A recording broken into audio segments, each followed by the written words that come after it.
Praise the lord. పరిశుద్ధుడై ఉన్నటువంటి యేసయ్య శక్తి కలిగిన నామంలో ఈ రోజున దేవుని వాక్య ధ్యానమునకు ప్రతి ఒక్కరికి మన దేవుని పేరట ప్రైజ్ ద లార్డ్. ఎవరైనా సరే కొడుక నువ్వు చచ్చిపోదు కాదు నాతో పాటు రా అంటే ఏ కొడుకు కూడా తండ్రి అంబడి పడిపోడు, ఏ తండ్రి కూడా కొడుకుని అలాగే పిలవడు. బైబిల్ గ్రంథంలో అబ్రహాము ఒక్కగానొక్క కొడుకుతోటి ఇదే మాట అంటాడు, నువ్వు చచ్చిపోదు కాదు కానీ రా అని చెప్పాను అంటాడు. సరే అని చెప్పానని ఈ కొడుకు వాళ్ళ నాయన వెంబడే పోతా ఉంటాడు. మధ్యలో మాట్లాడుకుంటా ఈ పిల్లగాడికి తెలియదు నన్ను ఇట్లాగా బలియటానికి తీసుకుపోతాడని ఈ పిల్లగాడికి తెలియదు. ఈ పిల్లగాడి మధ్యలో అడుగుతాడు, డౌట్ వచ్చి మా నాయన 10 సారి దేవునికి బలి ఇవ్వాలంటే గొర్రె పిల్లని తీసుకొచ్చి ఇంటి ముందు కట్టేస్తారు కదా, ప్రత్యేకంగా ఒక గొర్రె పిల్లని వీడిగా ఉంచుతారు కదా, ఉంచే మనిషి ఈరోజు నన్ను తీసుకుపోతా ఉన్నాడు, పక్కన పనివాడు ఉన్నాడు, నేను తప్పించి గొర్రె పిల్ల అనేది ఏది లేదు కదా, గొర్రె పిల్ల అనేది ఏది లేదు కదా అని అడుగుతాడు. గొర్రె పిల్ల లేదు కదా, మరి ఎట్లాగా దాని బలి ఇవ్వటానికనంటే ముందైతే అడిగి పోదాం పదా, దేవుడు చూసుకుంటాడు వాటి గురించి అని పిల్లగానికి చెప్పి తీసుకొని పోతాడు. అబ్రహాము తీసుకొని పోతాడు. తీసుకొని పోయిన తర్వాత ఇక ఆడ గొర్రె పిల్ల ఉండదు, ఏముండదు. ఇక అదంతా కొండ ప్రాంతం. అక్కడనే 4 కట్టెలు ఏరకొచ్చి పేర్చి దాని మీద ఈ పిల్లవాడి చేతులు కట్టేసి కట్టెల మీద పండుకోబెడతాడు. ఒక్కగానొక్క కొడుకు. ఇటు ఈయనకి ఆ రక్తంలో ప్రాణం అనేది ఉందో లేదో తెలియదు. అబ్రహాంకి మనుషునికి ప్రాణమే, రక్తమే కదా ప్రాణం. ఆ రక్తం ఉంటేనే కదా మనిషి బతికేది. ఆ రక్తం ఉన్నదో లేదో తెలియదు. అంటే జీవోత్సవం లాగా అయిపోయి కట్టెలు పేర్చి కట్టెల మీద కొడుకు చేతులు కట్టి పండుకోబెట్టుంటాడు. ఒకసారి ఆ సిచ్యువేషన్, ఆ సంఘటనని మనం ఆలోచన చేస్తే అబ్రహాము స్థితి ఇదే అయ్యి ఉంటుంది. ఎందుకంటే ఎప్పటికో ఆ పిల్లగాడు పుట్టింది పిల్ల నంబడే కాదు, ఎప్పటికో ఎప్పటికో అంటే ఈయన ముసలితనంలో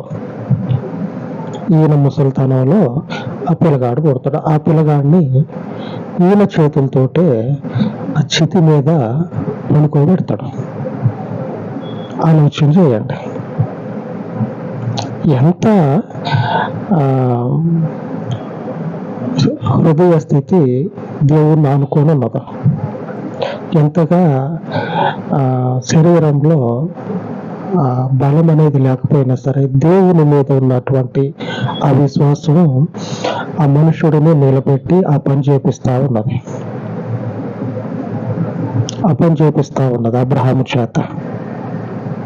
అబ్రహాము చేత ఆ పని చేపిస్తా ఉన్నది. ఈ పరిస్థితిలో ఉన్నటువంటి అబ్రహాము అన్ని చేసి ఆ కత్తిని పైకి లేపి చంపుదాం అనే టయానికి దేవుని దూత ఆకాశం నుంచి పిలుస్తుంది. ఆదికాండము 22వ అధ్యాయము 10వ వచనంలో రాయబడి ఉన్నది. అప్పుడు అబ్రహాము తన కుమారుని వధించుటకు తన చెయ్యి చాపి కత్తి పట్టుకొనగా యెహోవా దూత పరలోకము నుండి అబ్రహామా అని అతను పిలిచెను. అందుకు అతడు చిత్తము ప్రభువా అనెను. అప్పుడు ఆయన చెప్తా ఉండ, ఆ పిల్లగాడిని ఏం చేయకు, ఆ పిల్లగాడిని చంపేగాకు, పుట్టించినటువంటి దేవుడు బ్రతకమని నిర్ణయించిండు. అదే దేవుడు ఈ బ్రతికే మనుషుడిని చనిపోవాలని మాత్రం ఎన్నడూ కూడా ఆలోచన చేయాలి. ఇప్పుడున్నటువంటి ఈ పరిస్థితిలో మనకై మనము కలుగు చేసుకున్నవి ఒక మనుషుని ద్వారా వచ్చింది. దేవుని ఆలోచనలో అయితే పుట్టించటం, బ్రతికించటం, జీవింప చేయటం. ఇక తర్వాత నెక్స్ట్ స్టెప్, ఆ తరువాతి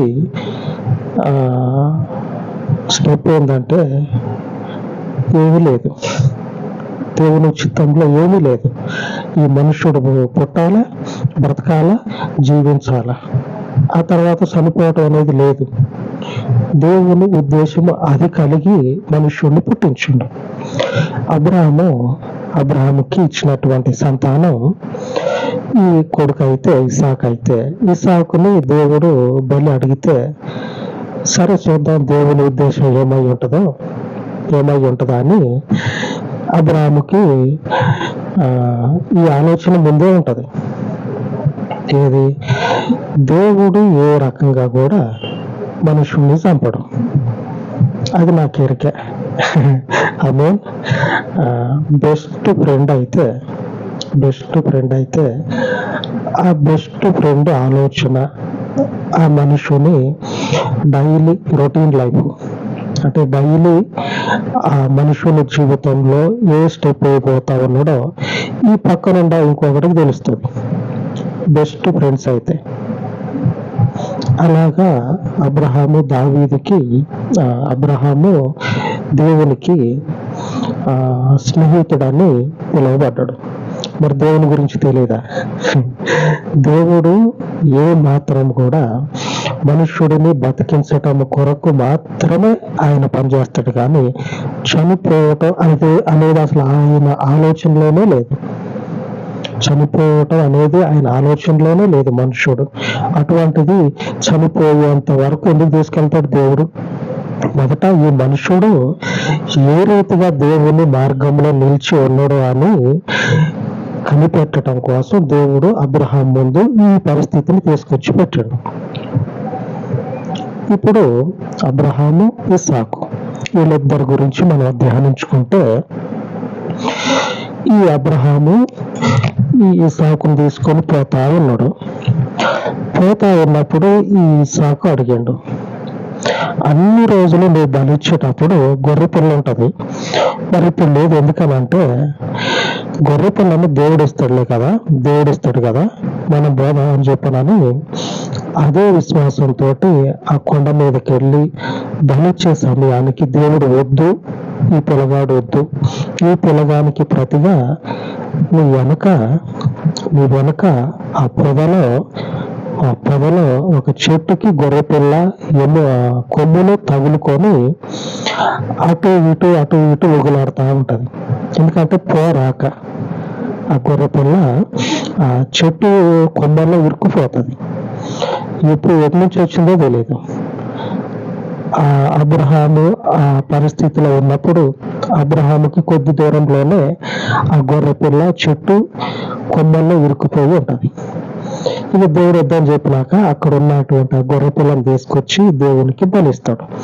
ఈ పిల్లగాడికి మారుగా పెట్టి ఈ పిల్లగాడిని తప్పించి అదే పిల్లగాని ప్రదేశంలో గొర్రె పిల్లను పెట్టి దేవునికి బలిస్తాడు. ఇప్పుడు ఇస్సాకుకి నమ్మకం ఎంతగా ఉన్నదంటే, దేవుడు మనుషుల్ని దర్శించి ప్రతి ఒక్క మాట చెప్తా ఉన్నాడు. మీ నాయన ఎలాగ చేసిండో నువ్వు చూసినావు కదా, నా ఎడల ఎలాగ నడుచుకున్నాడో, ఎలాగ భయాన్ని భక్తిని నాకు కనపరిచిండో నువ్వు చూసినావు కదా, ఇప్పటి నుంచి నేను చెప్పినట్టు నడుచుకో. మీ నాయన దగ్గర ఉన్నప్పుడు నువ్వు ఎంతటి గొప్ప విశ్వాసాన్ని మీ నాన్న జీవితంలో చూసినవో అదే గొప్ప విశ్వాసము నీ జీవితంలో క్రియలను కనపరుస్తుంది. మీ నాన్న విశ్వాసము నీ జీవితంలో క్రియలను కనపరుస్తుంది. అందుకనే దేవుడు ఏం చేసినంటే ఇస్సాకు జీవితంలో అబ్రహామును బట్టి ఆశీర్వదించుకుంటా వెళ్ళిపోయాడు. ఈ ఇస్సాకు అనేటువంటి మనుషుడు అభివృద్ధి పొందేదాకా ఆయన పరుగు, ఆయన యొక్క జీవితం ఆగలేదంట. ఆదికాండము 26వ అధ్యాయము 5వ వచనంలో రాయబడి ఉన్నది. ఏమనంటే, ఏలయనగా అబ్రహాము నా మాట విని నేను విధించిన దాని నా ఆజ్ఞలను, నా కట్టడలను, నా నియమములను గైకొనెనని చెప్పును. దేవుడు ఈ పిల్లగాడు ఉన్నాడు కదా, పిల్లగాడు పెద్దగా అయిపోయిన తర్వాత ఆ పిల్లగాడితోటి మాట్లాడుతూ ఉన్నాడు. చూడు ఇస్సాకు, ఆ రోజున నీ నాన్న నిన్ను తీసుకుపోయిండు చంపేద్దామని, కానీ నువ్వు చనిపోకుండా బ్రతికి దేవుని సన్నిధిలో నా ముందు నిలబడి ఉన్నావు. నీ నాన్న నేను చెప్పినట్లుగా ఎలాగ నడుచుకున్నాడో నీవు కూడా నేను చెప్పినట్లు నడుచుకుంటే నీ నాన్న నడుచుకున్నందుకు ప్రతిఫలంగా నీ జీవితాన్ని నేను ఆశీర్వదిస్తా.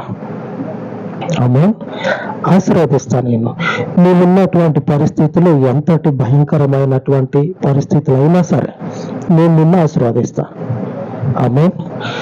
ఈరోజు మనకి దేవుడిస్తూ ఉన్న వాగ్దానం ఏంటంటే, సామెతల గ్రంథము 28:7 వచనంలో ఉన్నది. ఉపదేశమును అంగీకరించు కుమారుడు బుద్ధి గలవాడు, తుంటరుల సహవాసము చేయువాడు తన తండ్రికి అపకీర్తి తెచ్చును. ఈ వచనంలో ఈరోజు మన దేవుని వాగ్దానము ఇప్పటికే మీకు అర్థమైపోయి ఉండాలి. ఇప్పటి వరకు మనం చెప్పుకున్నటువంటి వాక్యము ఈ వచనానికి దగ్గరగా ఉంది, మీకు అర్థమైపోయి ఉండాలి. ఉపదేశమును అంగీకరించు కుమారుడు బుద్ధి గలవాడు.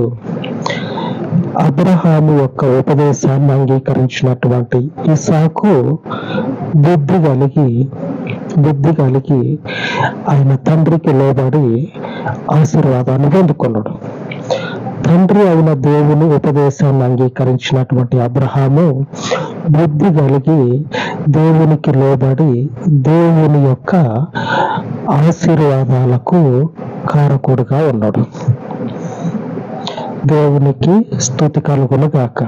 ఇటు తండ్రి ఇటు కొడుకేమో తండ్రికి లోబడ్డాడు, తండ్రి ఏమో దేవునికి లోబడ్డాడు. ఇద్దరు కలిసి దేవుని చేతిలో బలవంతులుగా ఆయన చేత రూపించబడ్డారు.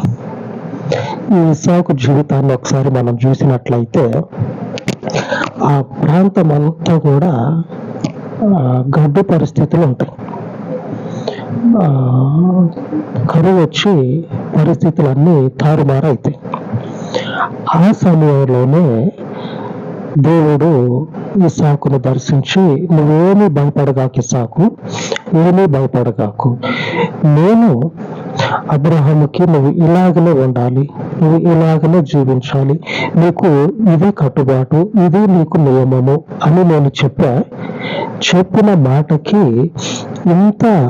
ఇంత తొలగకుండా జరగకుండా చెప్పిన మాటలో నీ తండ్రి నడిచిండు. కాబట్టి అబ్రహాముని బట్టి నిన్ను నేను మర్చిపోను. నీకున్న పరిస్థితులు ఎలాంటివైనా సరే, కరువు ఉందా ఉండని, నడి సముద్రంలో అడుగుకు పోయి ఊపిరాడక కొట్టుకుంటా ఉన్నవా ఉండు, నిన్ను బతికిస్తా నేను. ఆమేన్. దేవునికి స్తుతి కలుగును గాక. ఏమని బతికించిందంటే, ఎలాగ బతికించిందంటే, దేవుడి ఇస్సాకుని 26వ అధ్యాయము, ఆదికాండము 26వ అధ్యాయము 12వ వచనం, ఇస్సాకు ఆ దేశమందున్న వాడై విత్తనము వేసి ఆ సంవత్సరము 100 ఫలము పొందెను. యెహోవా అతనిని ఆశీర్వదించును గనుక ఆ మనుషుడు గొప్పవాడాయను. ఈ గొప్పవాడైపోయినటువంటి ఇస్సాకు, అబ్రహాము ఎలాగైపోయారు? దేవునిని ఆశ్రయించటం వల్ల, ఆయన ఇచ్చినటువంటి ఉపదేశాన్ని బుద్ధి కలిగి అంగీకరించటం వల్ల. తల్లిదండ్రులు దేవునికి విధేయులై ఉంటే ఆ కుటుంబము బహుగా దీవించబడుతుంది అనేటువంటి విషయంలో అబ్రహాము కుటుంబమే మనకు సాక్ష్యంగా కనపడతా ఉంది. అంతేకాదు మరి తండ్రి ఏ మార్గంలో నడుస్తాడో ఆ కుటుంబం కూడా అటే పోతుంది. ఇస్సాకు తండ్రి నడిచే మార్గాన్ని దగ్గరుండి మరి చూసి అనుభవించుండు. కొన్ని పరిస్థితుల్లో మనం చెప్పుకున్న ఈ పరిస్థితి అయితే ప్రత్యక్షంగా అనుభవించుండు, చూడటమే కాదు అనుభవించుండు. ఇస్సాకు అనుభవించి ఇన్ని చేసిండు కళ్ళ ముందు. ఇస్సాకుకి ఇన్ని అద్భుతాలు జరిగినాయి. ఇస్సాకు అనుకోవచ్చు మన ఆయన మామూలుడు కాదు మన ఆయన గొర్రె పిల్లని అడిగితే యెహోవా చూసుకుంటాడని చెప్పని అన్నాడు. నిజంగానే మానవ సంచారం లేనటువంటి ఈ అరణ్యంలో ఈ కొండ మీద ఈ గొర్రె పిల్ల నుంచి వచ్చింది. ఇస్సాకుకి ఆలోచన అనేది స్టక్ అయిపోయి ఉంటది. ఏం మాట్లాడాలో ఏం ఆలోచన చేయాలో తెలియక కొంచెం సేపు అలాగ చూస్తా దేవుని కనపరుచుకుంటా ఉంటాడు. మనకి కూడా దేవుని కార్యాలు జరిగితే ఒకసారి మైండ్ అంతా బ్లాక్ అవుతుంది. మైండ్ అంతా ఇట్లాగా ఇదా దేవుంది, నేను ఇంకేదో అనుకున్నా భలే జరిగిందని చెప్పనని మైండ్ బ్లాక్ అవుతుంది. నేను కూడా కొన్ని సాక్ష్యాలు చెప్పా. ఒకసారి ఏం జరుగుతుంది, అప్పుడు మనకి ఏం జరుగుతుందో కూడా ఈ ప్రపంచం లోకం స్తంభించిపోతుంది అని అంటారు కదా, అట్లాంటి పరిస్థితి ఎదురవుతుంది. నిజంగానేనా ఇది అనేంతగా మన మాట ఉంటుంది. అప్పుడు అంతటి కార్యాలను జరిగిస్తాడు. మాట చెప్పటం కాదు, ఆయన చేసేటువంటి దేవుడు. నేను ఇప్పుడు చెప్పినా కదా, లోకం స్తంభిస్తుంది, ప్రపంచం స్తంభిస్తుంది, అప్పుడు ఎట్లాగుంటుంది అని ఇవన్నీ చెప్పు కదా. ఈ మాటలు కాదు, నేను అనుభవించా మీ జీవితాల్లో కూడా చేయటానికి ఆయన సమర్థుడు. ఎందుకంటే ఆయన ఉపదేశాన్ని, ఆయన చెప్పేటువంటి మాటని అంగీకరించేటువంటి హృదయాన్ని కలిగి ఉందాం. దీవించబడదాం. ఆమేన్. అలాగే ప్రార్థించుకుందాం. సర్వోన్నతుడు అయిన తండ్రి, ఈ ఉదయకాలం మందు నీ పాదముల చెంత చేరి ప్రార్థిస్తూ ఉండగా, అయ్యా అబ్రహాము, ఇస్సాకు ఇరువురు కూడా నీ పరలోకపు శక్తి కలిగిన కార్యములను చూసి నీ యందు తండ్రి వారి విశ్వాసమును పెంపొందించుకొని నీ మార్గంలో తండ్రి బలవంతులుగా ఆశీర్వదించబడినటువంటి వారిగా వారి తదనంతర జీవితంలో నీ పరలోకపు శ్రేష్టమైనటువంటి ఆశీర్వాదములు తండ్రి నూరంతలుగా పొందుకున్నట్లు లేఖనాలలో కనపడుతూ ఉన్నది. ఇదే శ్రేష్టమైనటువంటి కృపను ఇప్పుడు తండ్రి ఈ పరిచర్యలో కనపరచమని, ఈ పరిచర్యలో తండ్రి చేర్చబడుచు ఉన్న ప్రతి ఒక్కరిని జ్ఞాపకం చేసుకొని నీ ఉపదేశాన్ని అంగీకరించినటువంటి ఉపదేశము అయ్యా ఇదిగో నీ పేరట మా జీవితాలలో స్థిరముగా నిలుపుకొని గొప్ప దీవెనలు పొందుకొనున్నట్లు నీ పరలోకపు కృపను కనపరచమని సమస్త ఘనతను మీకు ఆపాదించి మా రక్షకుడైనటువంటి యేసుక్రీస్తు శక్తి కలిగిన నామమున ప్రార్థన చేయొచ్చు వేడుకొనుచు నాను తండ్రి. ఆమేన్, ఆమేన్. మన దేవుని కృప మనకు తోడయ్యుండును గాక. ఆమేన్, ఆమేన్.